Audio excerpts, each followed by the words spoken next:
chamado Muita Gente Me Pergunta, por onde eu começo, e essa pergunta quase nunca é sobre livros, técnicas ou métodos. Ela nasce de algo mais profundo. Nasce daquele momento silencioso em que você percebe que os dias estão passando e você está apenas existindo, a mente confusa, a rotina automática, uma sensação constante de estar atrasado na própria vida, sem direção, sem força, sem domínio sobre si mesmo. E aqui está a verdade que poucos têm coragem de ouvir. Informação sem disciplina não transforma ninguém. Você pode assistir a centenas de vídeos, salvar frases inspiradoras, comprar livros que nunca termina, mas sem um sistema, sem uma prática diária, sem governo interior, tudo isso vira apenas ruído. Ruído que distrai, mas não constrói. Ruído que entretém, mas não fortalece. Os estoicos já sabiam disso há 2000 anos. Eles não buscavam motivação, buscavam controle interno. Hoje eu não vou te entregar mais uma ideia bonita, nem mais um conselho vazio. Hoje eu vou te mostrar, ponto de partida real, o lugar exato onde a confusão começa a morrer e a clareza começa a nascer.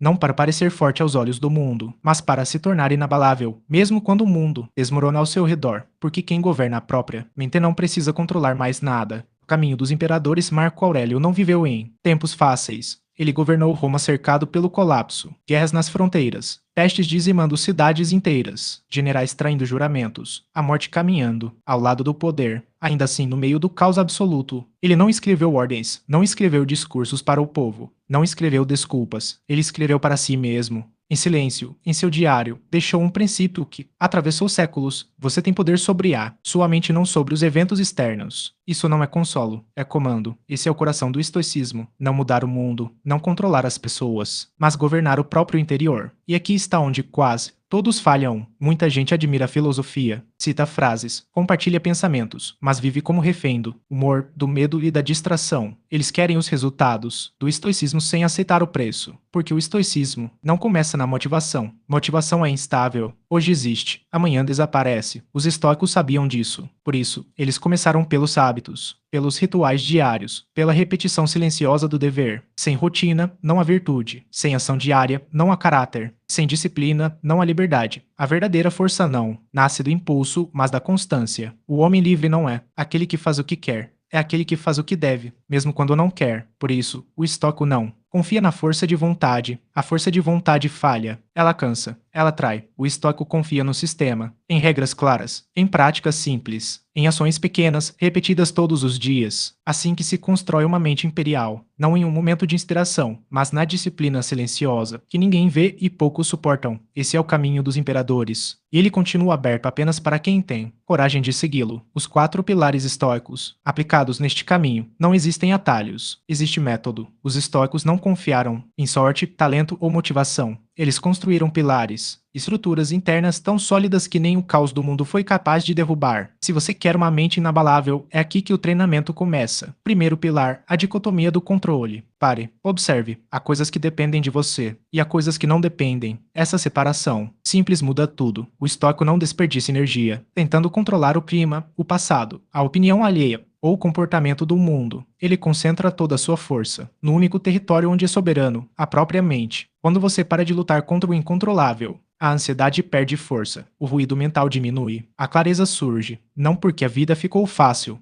mas porque você deixou de lutar batalhas erradas. Segundo pilar, ação imediata contra a procrastinação. O estoico não espera se sentir pronto. Ele não negocia com o humor. Ele não pede permissão à vontade. Ele age. A ação vem antes da motivação. Sempre, enquanto o homem comum espera o momento perfeito. O estoico executa o dever imperfeito agora. Um pequeno hábito hoje vale mais do que 1000 intenções amanhã, porque caráter não se constrói em promessas, mas em atos repetidos, quando ninguém está olhando. Terceiro pilar, amor fati. Aqui, poucos têm coragem de avançar. Não basta aceitar o destino. Aceitar ainda é resistência, disfarçada. O estoico vai além. Ele ama o que acontece. A dor vira treino, a perda vira lição, o obstáculo vira ferramenta. Nada é desperdício, nada é injusto, tudo é matéria-prima para a virtude. Quem pratica o amor fati não pergunta, por que isso comigo? Ele afirma, isso foi feito para mim, e segue mais forte. Quarto pilar, foco absoluto no essencial. Marco Aurélio deixou um comando simples e brutal. Pergunte a si mesmo, isso é necessário? Quase tudo não é. Opiniões, comparações,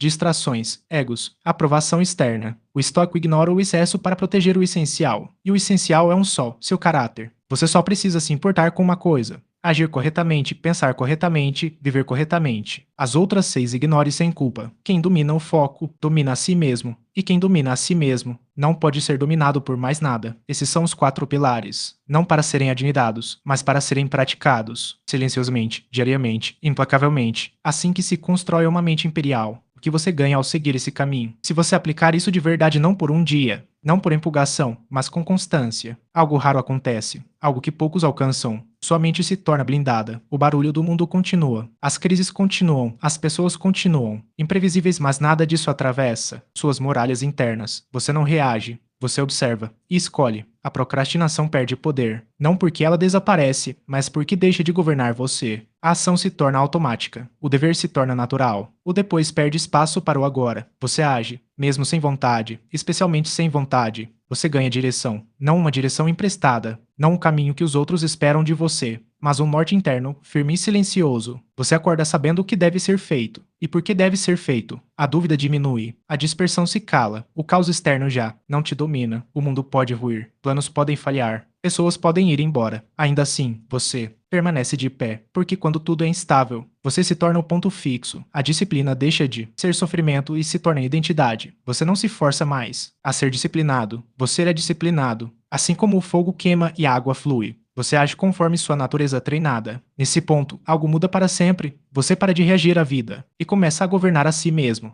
E quem governa a si mesmo não precisa dominar o mundo, porque já venceu a única batalha que importa, o juramento. Trave isso na mente. O mundo não vai se acalmar. O caos não vai pedir permissão. A injustiça não vai desaparecer. As pessoas continuarão falhando. Promessas serão quebradas. Expectativas serão frustradas. A vida continuará imprevisível. Cruel, às vezes. Indiferente, quase sempre. Isso não é pessimismo, é clareza. E diante dessa realidade imutável, existe apenas uma pergunta que importa. Você será frágil ou inquebrável? O homem frágil exige que o mundo mude. O homem inquebrável muda a si mesmo. Se você quer blindar sua mente, se tornar disciplinado de verdade e viver como os estoicos viveram, não em palavras, mas em conduta, então este é o seu chamado. Não para entretenimento, não para motivação passageira, mas para transformação real. Inscreva-se no Disciplina, inabalável, não para consumir conteúdo, mas para forjar caráter. Ative o sininho, porque a guerra não é ocasional, ela é diária, silenciosa, interna, e a vitória sempre começa dentro de você.